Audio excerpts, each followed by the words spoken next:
ibi bintu byose bitware n'ibyawe byose twarana ubabara isoko ryaremya kuri bindi hariya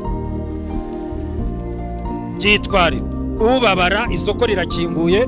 agenda kuri bindi ufite mituweli uba mu cyiciro cya mituweli akira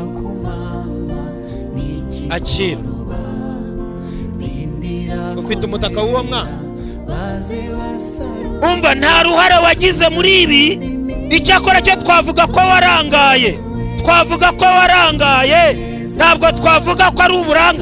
uburangare gusa baho Imana iragukunda baho Yesu aragukunda baho acira ubuzima bw'Imana iyo ni Imana ikuremeye baho Imana iragukunda baho acira mu muhereze yibereho Bibiliya yavuze ngo nkunyuzeho sanga uruwo kugirirwa imbabazi ndangije ndavuga ngo baho genda ubeho acira ubuzima bw'Imana genda ubeho baho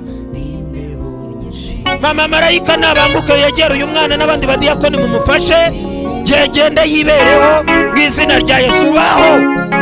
aba bana ntabwo ari abo kujugunya nshuti yanjye aba bana ntabwo ari abo guta aba bana ntabwo ari abo kujugunya aba bana nabo kwitabwaho aba bana nabo kugirira umumaro aba bana nabo gufasha aba bana ntabwo ari abo kujugunya mwe kwigirira nabi dufite Imana ya Yakobo w'umutabazi mwe kwigirira nabi Imana iracyabakunda kuba mwarabyariye iwanyu si icyaha ahubwo kuba mutemera Yesu nicyo cyaha nimwongere mubeho kuko Uwiteka ari we Mana kandi afite imbaraga zikomeye